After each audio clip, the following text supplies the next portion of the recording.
มาส่งถึงพี่น้องผู้รับถอมยินเสียงข่าวเขาตังมตาเสียงอยู่ค่ะวันเมื่อได้ตกเมอยู่ในวันที่22เดือนธันวาคมปี2026ในคาเล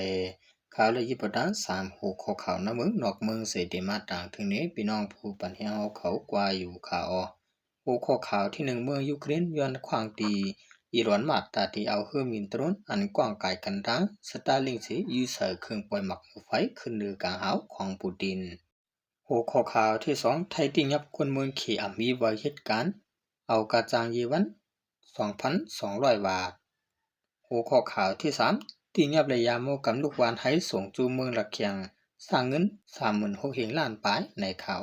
วันนั้นสุนัยเฮาข่าวกันกว่าฮับถอมินด้วยหัวข้อข่าวที่1เตรียมต่างไว้ว่า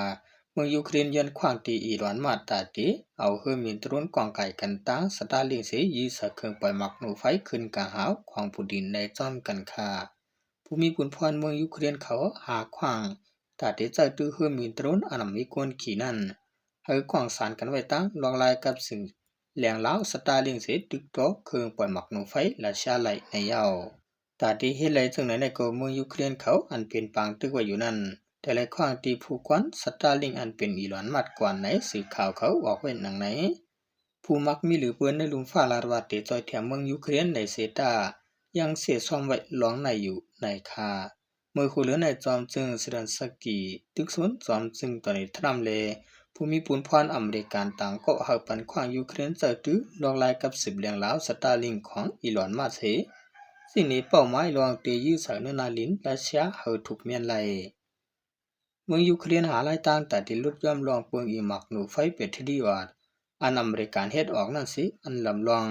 แต่ที่ขี้เข่งหมักหนูไฟเละฮือมินอำถาดอำไว้อันราชาเขายืมมานันเสตาย้อนปังตึกอเมริกันและอิหร่านและกวนดูหมักหนูไฟเป็ดที่ดีว่านั่นก็นำนาและสังไรหาไล่ลวดย้อนแต่ที่ใส่ตื้อหมักหนูไฟนั่นในข่าวแต่เรียกว่ายูเครนเขาเนี่ยก็ออกเขาลีที่เตเนี่ยค่ะเนาะ ยันปัวเขาหัวหมักหนูไฟเป็ดที่ว่านั่นกวนใส่ตื้อมันตีนำแด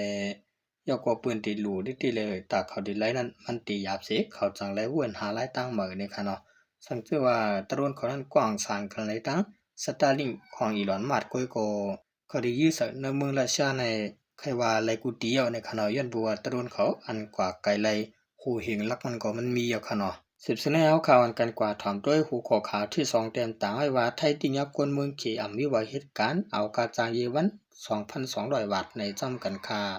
บริหารไทยปืนเผาว่าเปิงแผนการติยับผิวมวยยังการเสื่อมวิวัฒน์ไว้ขวางอยู่เศร้านั้นเสียเลยหูว่ามียังการเมืองขี่ซื้อผิดหมายมีเหตุการณ์ก่อสร้างอ่ำเล็กขวางอยู่เศร้าไว้1วันเลยรายกาจาง 2,200 บาทในเย้าเมื่อวันที่19เดือน2026นั้นติยับเลยคนเมืองขี่หาโกอันเจ้าวีซ่าเอลลีเข้าเมืองไทยเสมีไว้ขวางเหตุการณ์ที่โครงการก่อสร้างอันมีที่ห้วยขวางกรุงเทพกวดท่านเลยฮู้ว่าซื้อเขาในเหตุการณ์1วันละรายการจ้าง450หยวนถูกสั่งเงินไทย 2,200 บาทกว่าในเย้ากวนเหตุการณ์ก่อสร้างถูกแม่นจำปักเปิง1วันกาจ้าง 2,200 บาทในแม่นจำเปิงแลสั่งไล่ติ่งยับกดทัด เมื่อวันที่19เดือนนั้นก้อยหนังเก่าปลิกไทยไล่กดทัดเทียงที่การก่อสร้างในสิตวันดานน้องติงยับไล่คนเมืองเขมีว่าความเหตุการณ์ทาง11ก้อหนังกันพ้องเขากดทัดอยู่นั่นว่าสิย่างการเมืองมาเลย่างการเมืองเขวันกันเรียนปลายนั่นยาวโกติงยับไล่คนเมืองเข11ก้อไล่กดแจ้ทันมีไว้ขวางอยู่เสาเหตุการณ์สิก้อและเดียวตั้งพิกว่าจำหนังไม้มีย่างการมีนั่นในข่าวแต่เลยว่าเลยนำเต้ๆค่ะเนาะเหตุการณ์ก่อสร้างนึกว่าใน2,000ปลายนี่ก็ง่ายเอาค่ะเนาะบ่เป็นมึงมันก็บ่เป็นเงินมันก็200,000จำ300,000เอาค่ะเนาะเหมือนจังหนังพี่น้องอย่างการยานเมืองจังได๋ก็ป้อมใจผู้รับมาว่าได้ถึง1วัน2,000ปลายในตั้งเตรียมโต๊ะก่อนค่ะเนาะ450 500ถึง600นี่ก็เรียกว่าได้นำยานะครับสืบเสนอข่าวกันกว่าถอมด้วยหัวข้อข่าวที่3เตรียมต่างไว้ว่าติงยับระยะมอกำลูกวันให้ส่งสู่เมืองระแขงสร้างเงิน 36,000 ล้านปลายในจอมกันค่าก็มาตีผิวมือยามอกำซึกมัน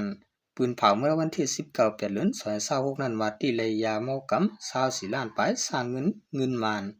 36ปริยานปลายอันลูกที่วานให้เมืองไต้ประจานส่งสู่เมืองระแขงในเยาวยามอกำในพ้องทุกโตต่างเอาตีเมืองไต้อ่านส่งสู่เมืองระแขงอยู่นั้น lại tụ tích nhập lại thì sẽ win lạ lại tăng sẽ win bị chi được cuốn ấy khảo sức màn hai ngàn vậy nặng nàyมื้อนั้นวันที่12เป็นเดือน26นั้นติ้งยับเลยจ่าย2ก็อันฮอกขับรถกาต่อต่างยามา97.5 แสนเมตรที่จะวิ่งมินลาไว้นั้นยาวก็สำนักการกวดทัศน์ในวันที่15เป็นเดือน26นั้นติ้งยับเลยเทียงยามา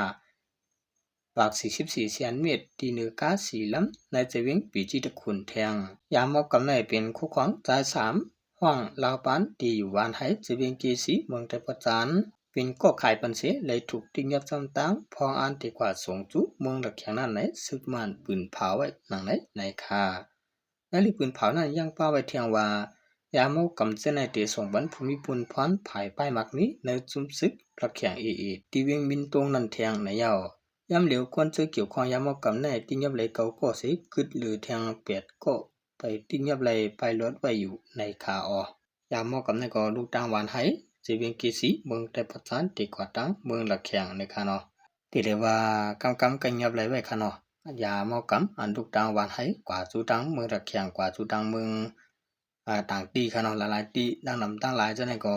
มือกำปนในก็ยินข่าวออกมาว่ายับเลยน้ำตำพบเบิ่งสังกันในหนังเขานะคะเนาะเมื่อดังตั้งนอกเมืองเหมือนซึ่งหนังเมืองยูเครนเขาได้ก็ตาได้เกตเขวันเมืองเขาจะนั้นเขาคัดเจอหนังกาปองเป็นไรค่ะเนาะกุยกะว่าในเมืองเขาคัดซ้